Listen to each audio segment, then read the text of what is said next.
Hello and welcome to Fundamental Games. This is going to be a game playthrough of Cover Your Kingdom. It's a cool card game that's live on Kickstarter right now, and it's kind of a spin-off of Cover Your Assets, which was done by Grandpa Beck.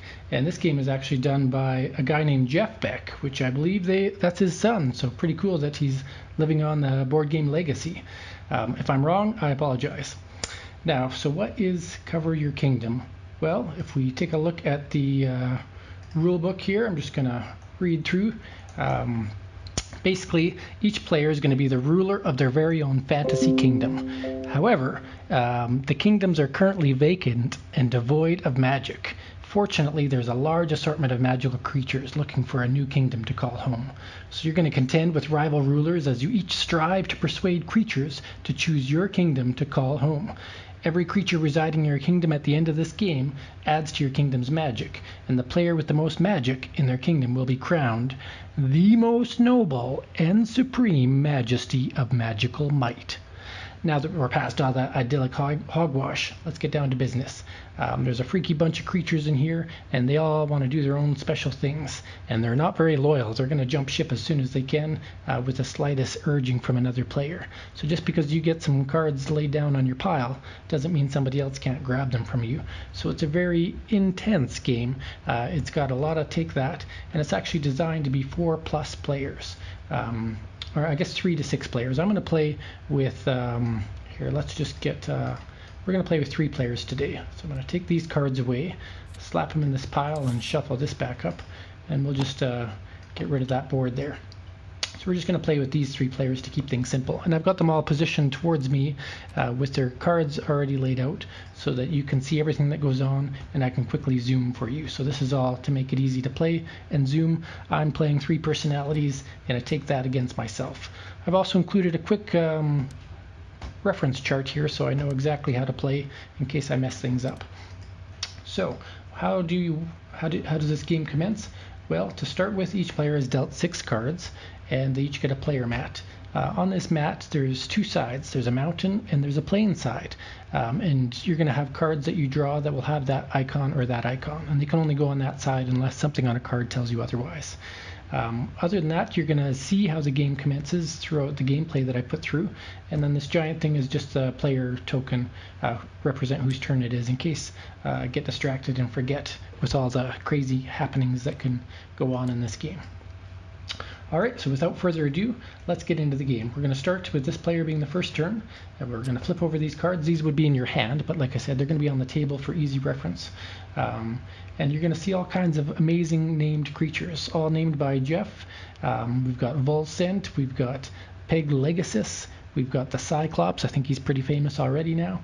The Hentor. So he just made some crazy combinations of names and creatures based on fantasy and some modernism tied in. And I think it was really cool what he's done there.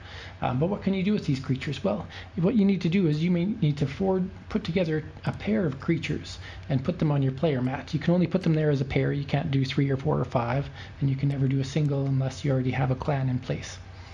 That's one of the things that you can do on your turn.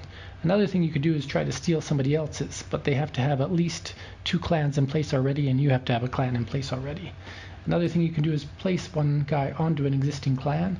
Another thing you can do is discard a card to draw a card, and you can also employ the service of a free creature. Basically, after performing a function, they go from your hand, they're a free creature, then they can go away and they just perform a single action. I don't have any of those in my hand right now. So lots of different options, 5 different options you can do, and you can do that twice a turn. So you get 2 actions, and they can be duplicated. So I could discard 2 cards and draw 2 cards, for example. So what am I going to do on my turn? Well, let's zoom in a little bit further so you can see this a bit better, and we'll just reposition here. So what I'm going to do is I'm going to play my Cyclops. They're going to go onto the mountain icon. So I got my 2 Cyclops, and they form a clan. So they're grouped together there. I don't get to draw any more cards yet, not until the actual recovery draw phase that everybody does at once. So what else can I do? I've got no more cards I can play, so my only other option is to pass the turn or get rid of a card that I don't like to gain a card. Now, why would I get rid of the Yoga Yeti? Well, it's only worth 5 points at the end of the game, same as the Cyclops, but the Peg Legasis and the Hentor are worth 10, so I'd want to keep those because I think they're more beneficial. And I found myself another Vulsant. Now that takes an action to put on my board, so I can't play them this turn, but at least they're set up for next turn. Alright, so then we're going to go over, pass the player token to this player, and they get to do the same sequence. So they've got a couple Cyclops, they've got a Unicorn, they've got one of the single play creatures, the Mob Goblins. They let you swap one of your clans with another player's clan, but I don't have any right now. So probably my best play is to do the same thing as the last player. Put together those Cyclops, and probably discard a card to draw a card. Now I've got 10, 10, and 15 here, and Mob Goblins doesn't help me this early in the game, so maybe I'll just get rid of that creature and draw a card instead. And then play commences to this player. So we flip over their cards. Ta-da! Alright. So we've got a cool card here called the Spydra. It's a wild card, counts as 2 creatures when it's used to recruit or defend. And with it being a wild card, it can also join any other creature and be part of there. But if you put it there, you have the danger that somebody might steal it from you. So what are we going to do to commence here? Well, this guy's got nobody that has a pair of creatures. And he doesn't have anything on the board, so he's not ready to steal yet. So his only real option is to discard a card to draw a card. Looking at the odds here with Cyclops there and Cyclops there, he's probably less likely to draw Cyclops than any other card. So this player chooses to draw that. And what do they find? Well, they found some unicorns. So they're going to place their unicorns, and the unicorns are on the field icon, so they go on the right side of the board. That's that player's 2 actions. Then we're back to this player's turn. Wait, not yet. So the last player to go will then draw and get themselves to 6 cards, and so does each other player. So you always recoup up to 6 cards after you've completed an entire round of play, so each person has had a turn. Now again, these would all be hidden, so technically I could say I can't see what those players are doing. And I now take this player's turn again. So here we are. First action, we could easily just snag those Vulsants and throw them on the board. So now I've got 2 mats covered here. And then for my second action, I could try to say, I want to steal your Cyclops. This Cyclops is going to go over there and talk to your Cyclops. And you can say like, hey, come on over to my kingdom. It's so much more fun there. And the Cyclops says, I guess so. This guy's not very fun anyway. So what happens is this player has a chance to defend that action. Whoops. Ungroup these cards here. I didn't mean to do that. I meant to flip, not the F, not the G. So what he's going to do is he's going to look at the cards in his hand, and if he has something he can defend with, he could reveal it. Unfortunately, he does not, or she does not. I'm calling all the players he because I'm a he. But if that player had a Cyclops, they could reveal it and defend their own Cyclops, but they can't. But I did an illegal move there, actually, because this player only has 1 clan. I actually can't try to steal right now, so let's take that back. And so instead, as my second action, I will just get rid of the Cyclops instead and draw a card. So it was illegal because he only had 1 clan. My mistake. Always my mistake. I'm the only one playing. All right, on to this player. So flip over the cards, and they have no real action they can do, but what they can do is they can blindly take 3 cards from another ruler's hand and then return 3 cards to them of their choice. So I could say, you know what, I'm going to pick you and blindly draw 3 cards from your hand. So we'll just take these 3 cards here. They would have been blind, but I'm just going to grab those top 3. That card goes away, and this player has to pick 3 cards to give back. Well, they're pretty happy. They've got a couple Pegasus there and a couple Kraken. So maybe they're going to give the Vulsant and the Unicorn and the Hentor to them. They're like, there you go. So that was their first action, as they played that card. So they lost a card out of the deal, but they gained this cool combination. Then they can say, hey, you know what? Let's go Kraken. No, we'll keep our Krakens and put our Pegasus here. So why might I want to play Pegasus instead of Kraken? Well, it's because I have a Pegasus to defend it, and they might not know that. So, and then you can see here, if you're going a second mountain clan, you have to put it perpendicular to it, so it has to be opposite so that you can see what's happening, what's underneath that set of cards. So that was that player's 2 actions. We go back over here, see what this player has in store, flip those cards. And we have a couple of Yoga Yedis, and we've got the Spydra, and that's about it going on here. Now that this player has 2 clans, this person could try the Steel. So yeah, maybe they'll try that. They're going to be like, hey, you know what? My ent's going to talk to your ent and see if they want to join us. So this player says, you know what? I've got this guy to tell you that my clan is better, so you should just come join us instead. And then this player can say, well, this Spydra really knows how to convince the ents to join them, so he joins the clan. Because the Spydra can act as any card. Actually, has 2 cards. So now this player has nothing left to do. Got no ents, got no Spydras, got nothing. So this clan has effectively convinced this group to come on over. And all of those cards, scary isn't it? All of those cards are going to go onto this player's board. So they just got a whack of points at the end of the game if that stays there. And that was my first action. So for my second action, it would be really good if I could play something on top of this, but I can't. So we're going to group the Yedis and play them there. So that's their 2 actions for the turn. Now everybody gets to draw cards. So we will flip those, just so we kind of playing against my own intuition by not knowing exactly what cards are in each player's hand until it's their turn. Whoops, except for that one. And then this player.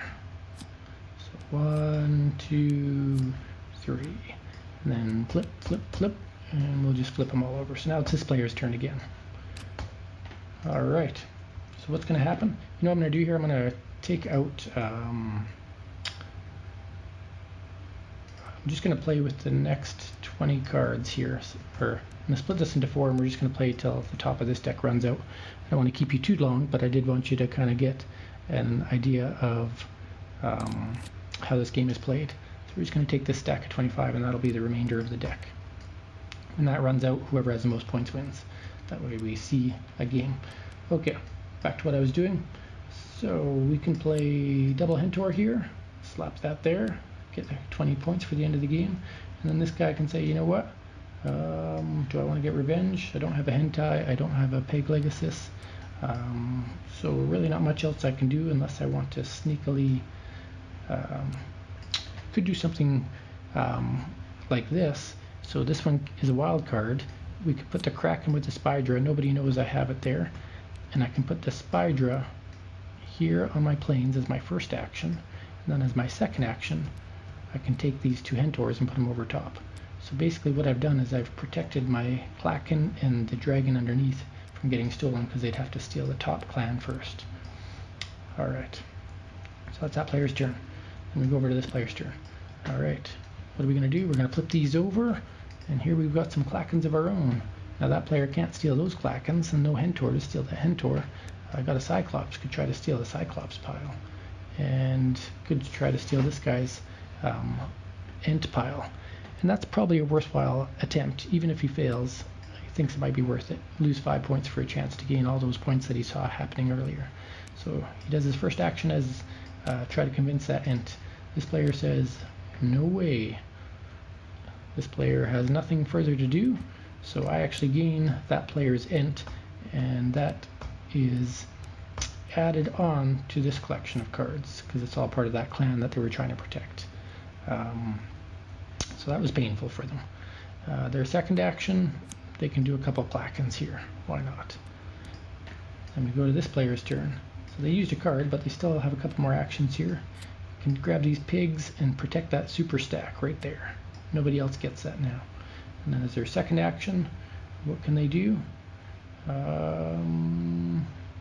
Pretty much nothing, so they can exchange a card. We'll say goodbye to the Yoga Yeti, and got another Ent there out of the deal. Now we're going to go back to the draws. So 1, 2, 3, flip, flip, flip, and 1, 2, 3, 4, flip, flip, and flip, flip, flip. There we go. So you can picture how people could be really defending their cards and giving some trash talk across the table. Be a cool little party game playing with your kingdom. All right, this guy's got some cool cards. Here's a Cerberus Terrier. I thought that guy's name is awesome. Good job again, Jeff. Can you be used in place of any other creature? So again, a wild card. This could be paired up with a dragon. This one could be paired up with a unicorn or a Yoga Yeti, and can also be used in defense that way too. So worth 20 points on its own. So what are we going to do?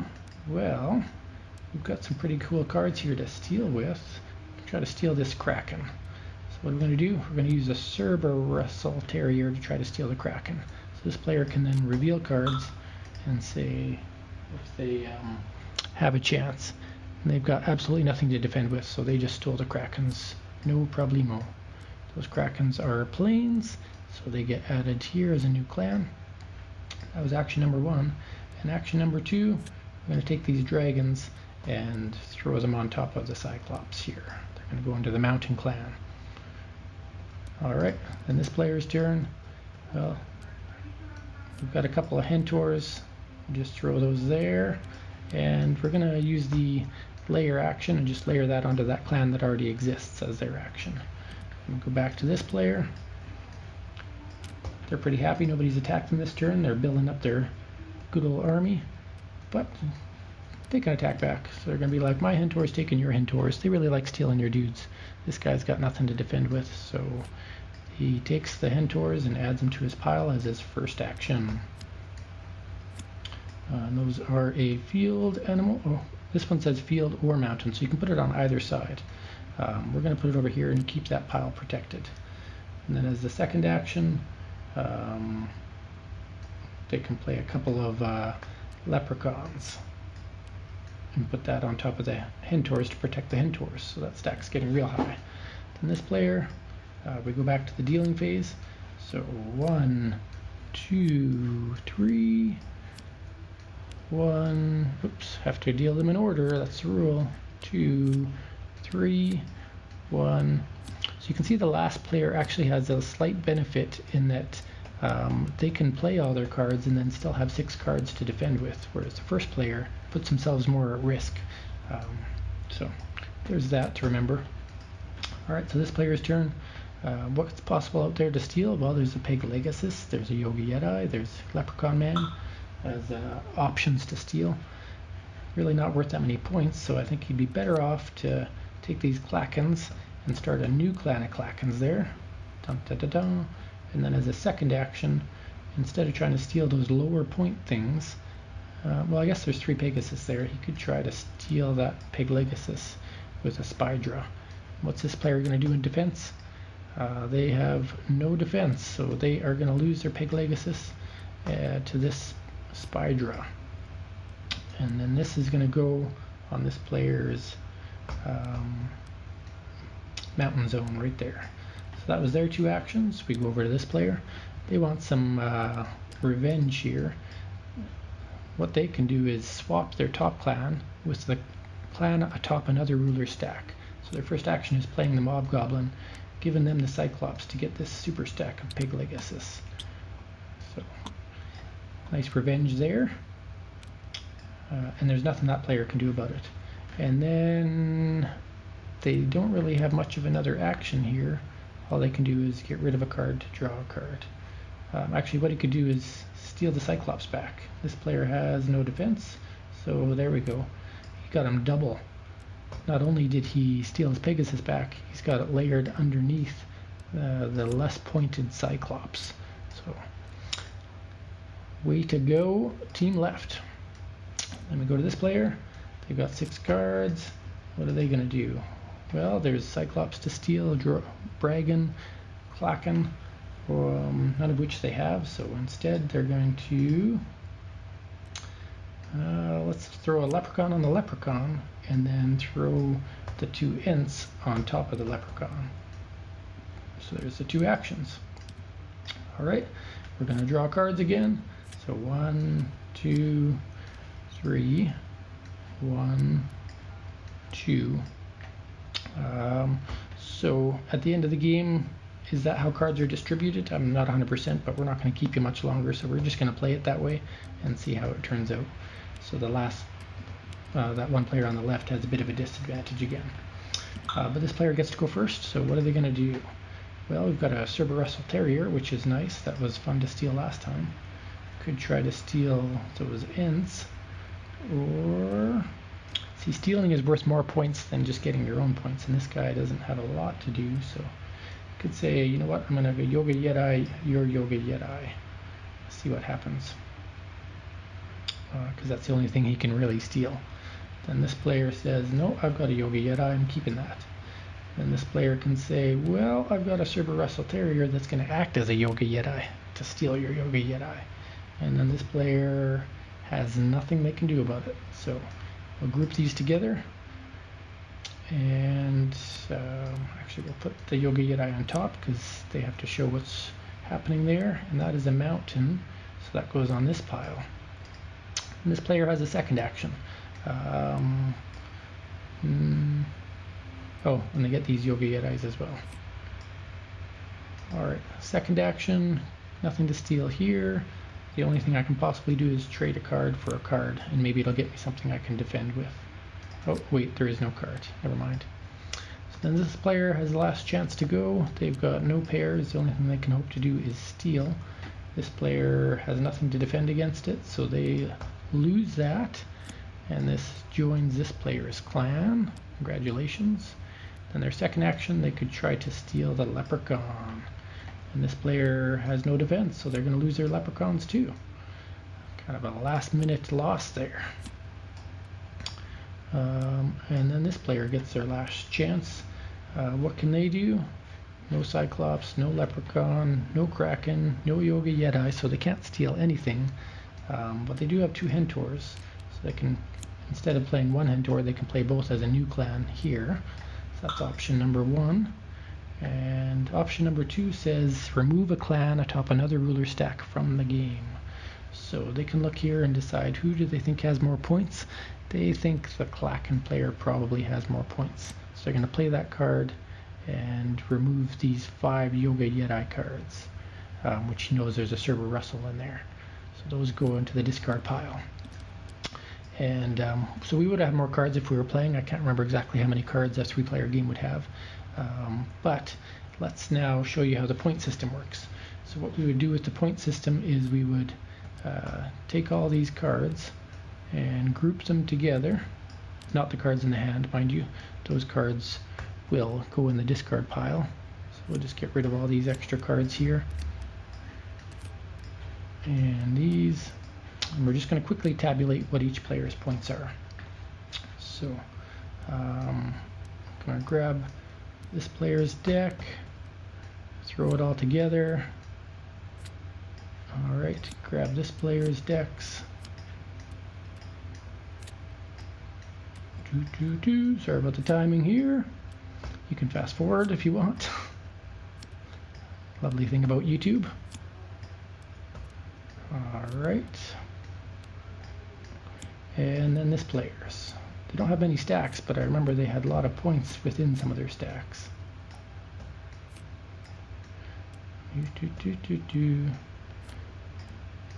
There we go.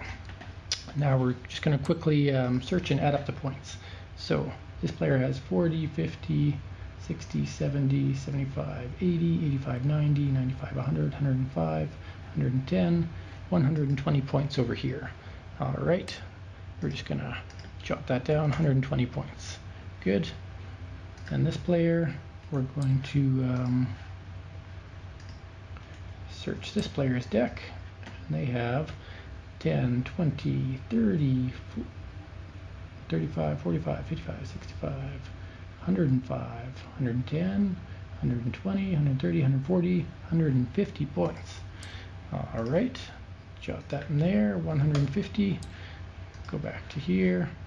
And then this player, did they make the cut? 15, 35, 60, 75, 80, 95, 110, 150, go Spydra, 155, 160, 170, 185, 195, 205 points. And there you have it. So this bottom player, I thought this player was going to be victorious actually. But looks like the bottom player came in on top. They had the Spydra, they had a lot of comboed cards going on here, and you can see the game went back and forth amongst the players, some strategic decisions to make, but also a bit of luck in the game. I mean, any party game has some luck, because you don't want it always to be about who plays the best. You want to have some fun, and who got that last minute pull that made all the difference. Everybody laughs about it, says how the Cyclops is the biggest loser, you know, that kind of stuff. So this has been Cover Your Kingdom. Conspire to acquire legendary creatures, beat your opponents, enjoy the absurd words and fun actions that you have. It's live on Kickstarter now. It's well funded, over $40,000 raised. Just a great contribution to the hobby game world and party game options out there by Beck and his group that put this game together. So have a look, and if it's